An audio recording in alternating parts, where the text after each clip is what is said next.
C'est un nouveau foyer de contamination qu'il faut contenir au plus vite, cet abattoir dans les Côtes-d'Armor. Depuis hier, un dépistage massif est en cours. Sous ces tentes improvisées, des équipes du SAMU, de la protection civile ou encore des médecins généralistes sont mobilisés. 195 personnes ont été testées. Un soulagement pour cette salariée qui préfère rester anonyme. Je suis pas dans il y a énormément de personnes qui y travaillent, donc pour les employés c'est rassurant. Pour les familles et l'entourage de ces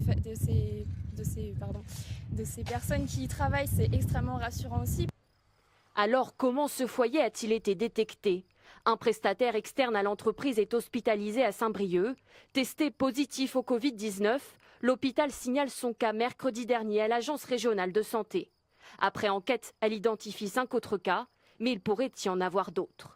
Dans le cadre de ces investigations sanitaires, on se concentre sur l'aval en quelque sorte, c'est-à-dire d'essayer de casser les chaînes de propagation du virus qu'on pourrait avoir après cette contamination. Pour le maire de la commune, toutes les mesures de sécurité auraient pourtant été prises dans l'abattoir. Par nature, ils sont déjà habillés des pieds à la tête, avec des lunettes, masques et gants. Donc, en plus des procédures qu'ils ont pu prendre, ça limite quand même le champ du risque. C'est désormais le 7e foyer de contamination repéré depuis le début du mois. Un cas similaire dans un abattoir à Essart-en-Bocage en Vendée, mais aussi dans l'hôpital de Lannion ou encore à Chauvigny dans la Vienne.